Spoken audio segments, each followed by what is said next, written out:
Any of you know the origins of a Christmas stocking? This is what I want to just start off with. A Christmas stocking, it goes back to the 4th century, where there was a saint by the name of Nicholas. And apparently he was a generous bishop, and according to tradition, he secretly dropped bags of gold down the chimney of a poor family. And then the gold fell into the stockings that the daughters had hung by the fireplace to dry. Interesting. I was trying to work out if the socks were hanging this way, how did the coins come through the chimney and into the stockings?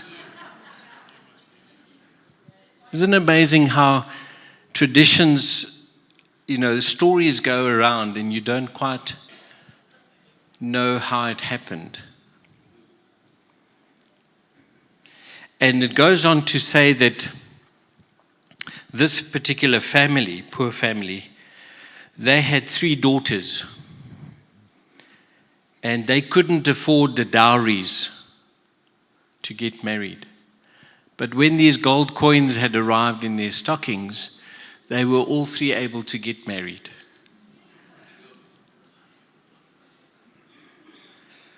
But I want us to think of how traditions sometimes messes things up for us. I want you to take a few moments just to think about your favorite Christmas memory. It might be from your childhood, and we see it with children even today, that it's a time of wonder. There's so many exciting things happening. How many of you have surprised somebody with a gift that they had wished for, and they weren't sure that they were going to get that particular gift? Any of you have done that? Okay, I see some heads nodding. How about our grandmother's cooking and biscuits? You all remember that? It's amazing how when you have a certain fragrance, how it triggers memories of this time. A warm house with twinkling lights. And I'm sure some of you would have experienced snow at Christmas time at some stage or another. Not necessarily here in South Africa, but if you were overseas. There's so many fond memories that we have. So it can be a special time, but it can also be rather complicated. It can remind us of joy. It can remind us of hope. But there's also some of us who've maybe experienced heartache and grief and even shame at a time that we call Christmas. Many of us, I think we still try and recreate those treasured Christmas memories that we have. But somehow it just feels like it just eludes us. When it comes to giving gifts, you usually can't wait to give it, especially when you know that they're going to enjoy that gift. I want to tell you a funny story. My dad, sometimes when he would go shopping at Christmas time, he would buy himself a gift, come home and wrap it. So none of us in the family knew. Did your dad do the same? How many of your dads did that? Oh, okay. Interesting. So we always had a good laugh about that. And the funny thing is that I've also done that to myself. So I must be a dad. And of course, my children find it very funny that I would go out and buy myself a gift. Years ago, I remember someone say that you can give without loving, but you cannot love without giving. So profound. And then I heard of a story of a mom. She had a little boy, and they were going to go do some Christmas shopping. And the mom said to the little boy, when we get home, you must not go and tell Dad. It's a surprise. We got him a gift, but don't tell him. And of course, you can just imagine this excitement in the little boy. And on the way home, the mom reminded the little boy not to say anything. He said, no, it's good. And of course, when they drove into the driveway, stopped the car, the little boy jumped out and ran towards his dad. And he said, you know what, Dad? We bought you a present. And then the little boy realized, oops, he shouldn't have said anything. So he just turned to his dad and said, Dad, we didn't buy you slippers.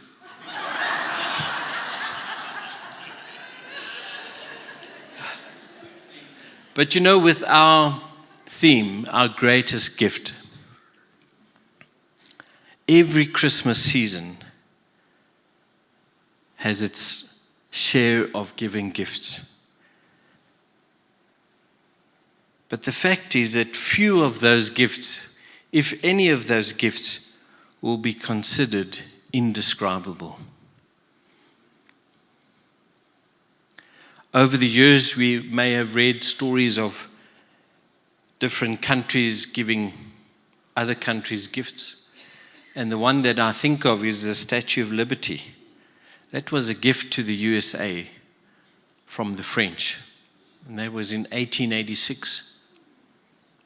I read something interesting that in Christmas 1914, the British and the German soldiers put their weapons down to sing carols and exchange gifts.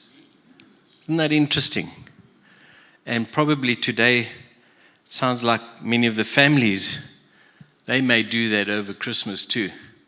During the year, they have their honoronsis, their disagreements. But when it comes to Christmas time, they lay their weapons down and they decide to work things out. And of course, over the years, you might have been given a whole lot of things. Socks, scarves, mittens, carved toys, all kinds of different toys. Teddy bears, playing cards. And then, of course, we get to marbles and chess sets and all the different things, yo-yos. You remember the yo-yos? And all the board games. How many of you remember those personal chemistry sets? Did any of you get one of those things? Did any of you burn your house down? Because I think sometimes the youngsters would try and put some of these chemicals together and see what happens. How many of you remember the soap on the rope? You remember it? Any of you want to acknowledge that you got one? Or that you gave it as a gift?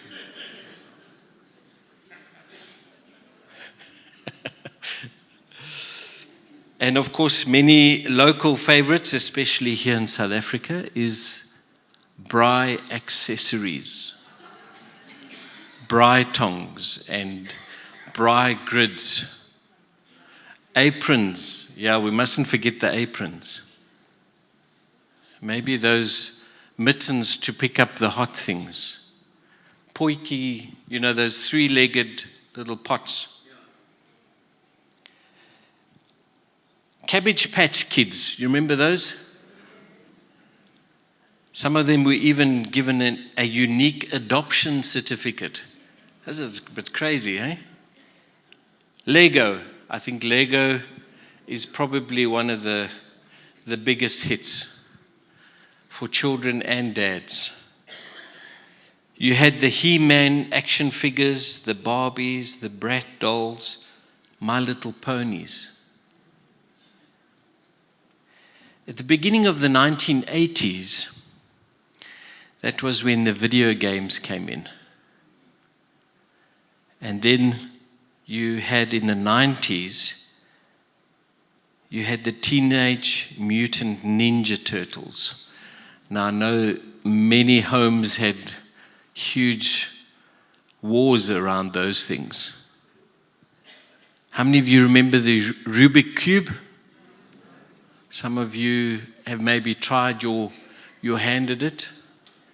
And I don't think any of us in this room can move that thing in less than a minute. But some of the youngsters know how to do it. Collectibles, all kinds of different things that people will collect. And then from 2000, you have the PlayStations, you have the Xbox, all those things, the Nintendo Wii, the iPods, the MP3 players. And every now and again, you'd get something for outdoors, like those little scooters or skateboards. And then from 2010 to now, all the gifts that one could get or wish for would be the smart gadgets. Measures your heartbeat, your breathing, all those very smart things. Smartphones, tablets, iPads. Isn't it amazing? Some even would get an air fryer.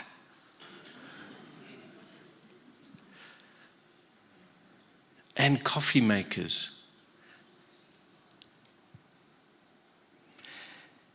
Some years ago, I heard of a guy who bought his sweetheart a 59-carat pink diamond that had a value of $83.2 million.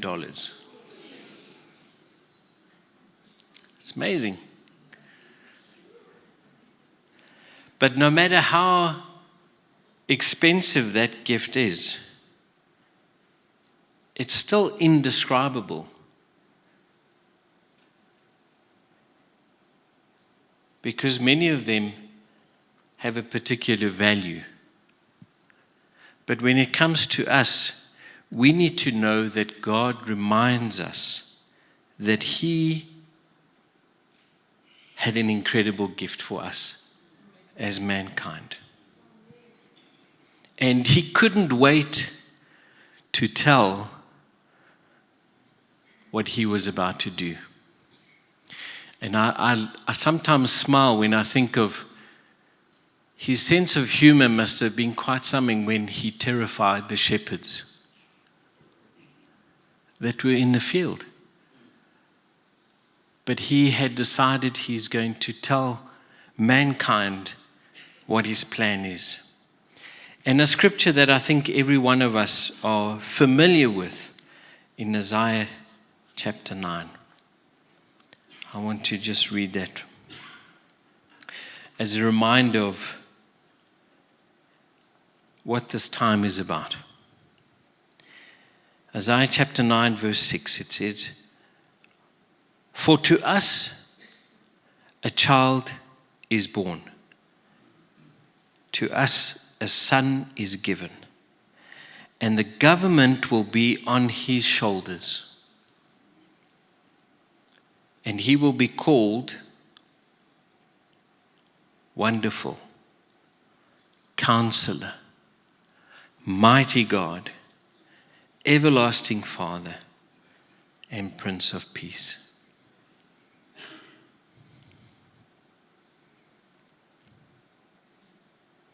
Isaiah says here, he's a child. Describes the humanity of Jesus Christ. But he's also called the Son. He will be the Son of Mary, revealing his relationship of flesh and blood to the human race.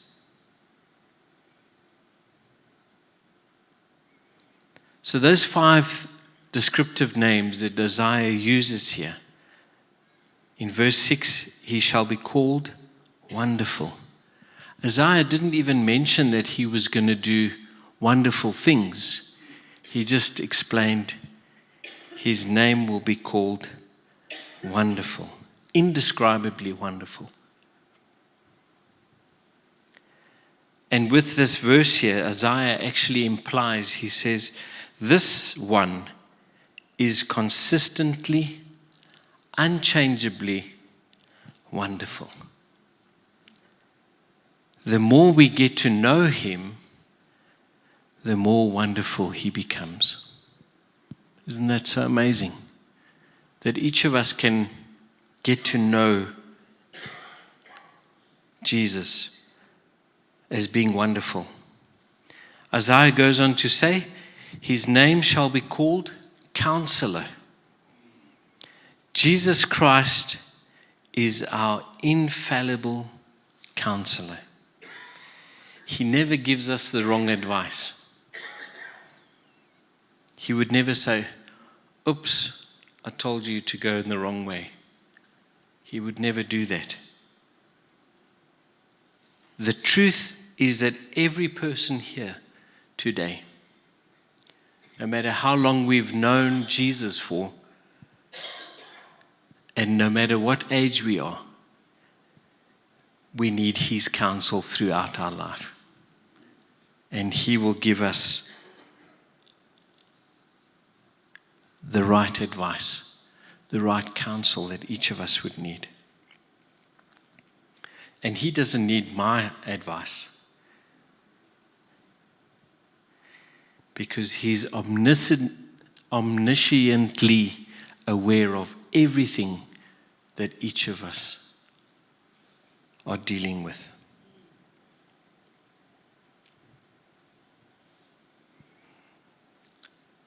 The third thing he says, mighty God. And perhaps that's one of the strongest descriptions of Christ, deity, in the Old Testament. We know that El, forms the beginning of Elohim, the name of our triune God. And El is at the end of Emmanuel, God with us.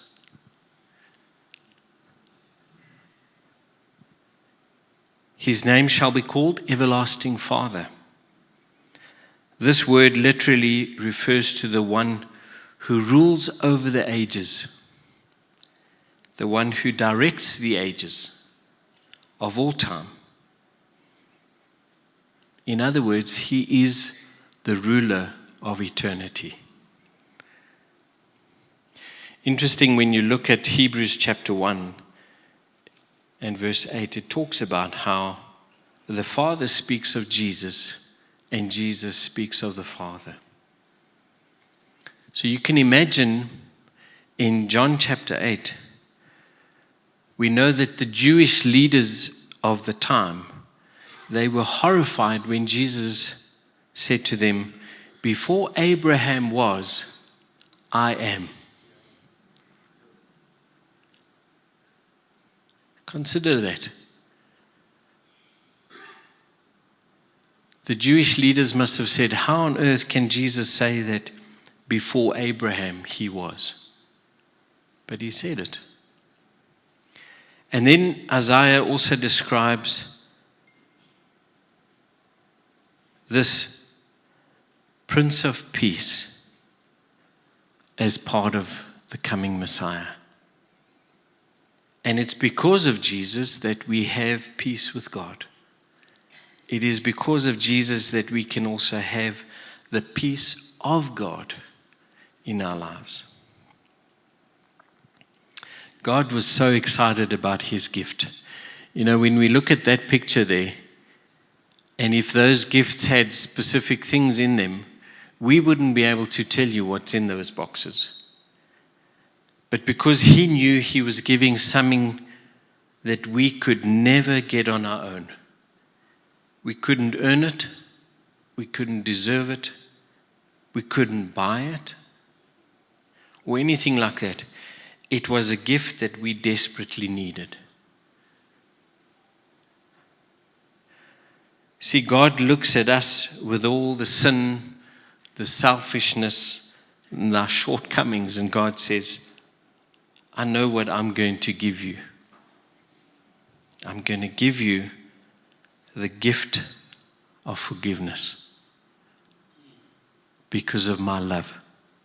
It's so profound. Christmas is so much more than just trees and lights and even the gifts that we receive. The greatest gift that God has ever given us is his love. And a scripture that I think every one of us from time to time are reminded of is, for God so loved the world that he gave it, the world, his love. And that love led to forgiveness, and ultimately, that's the greatest gift that we can receive from God. His incredible love for each of us. Ephesians 2 verse 8, it talks about the gift of salvation.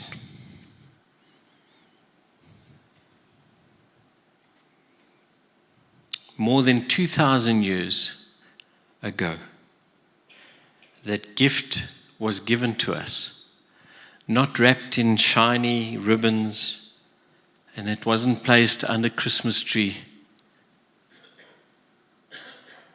But you'll see it was placed in a manger, a feeding trough.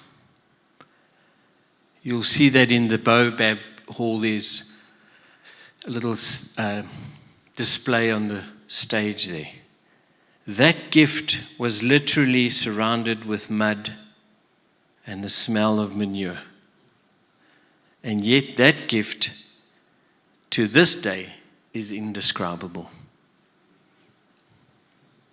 Because we cannot place a value on Jesus.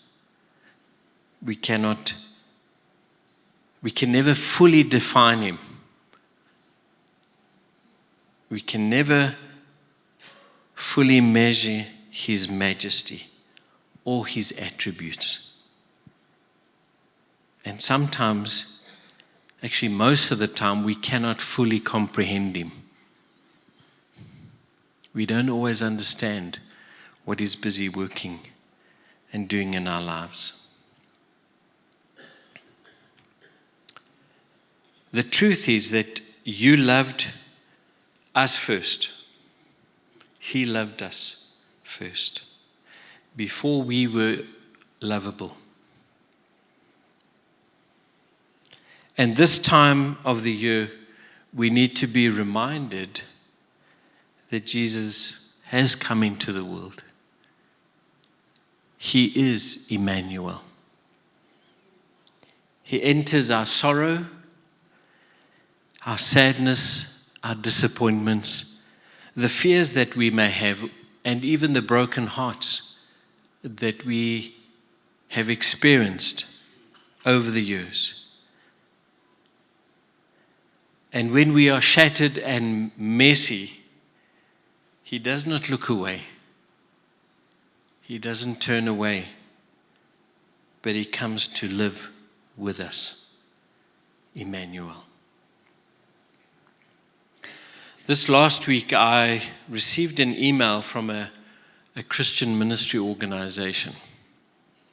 And the heading of the email was this: looking for the perfect Christmas gift that inspires, encourages, and strengthens faith.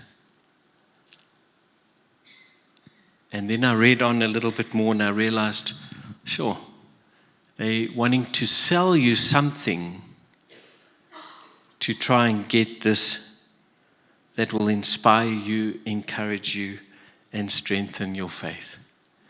But when I read that, I thought, the world needs Jesus, because Jesus will inspire us.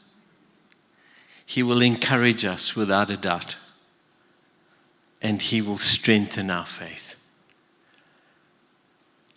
And the greatest gift that we can really experience is for Him to show us who He really is.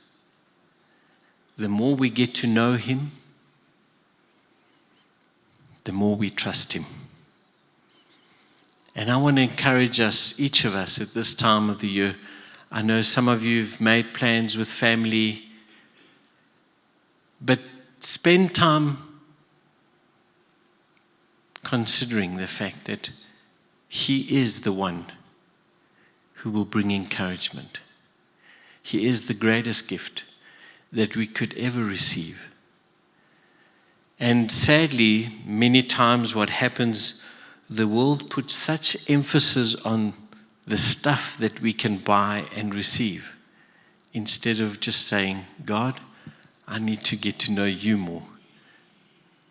Jesus, you are the greatest gift.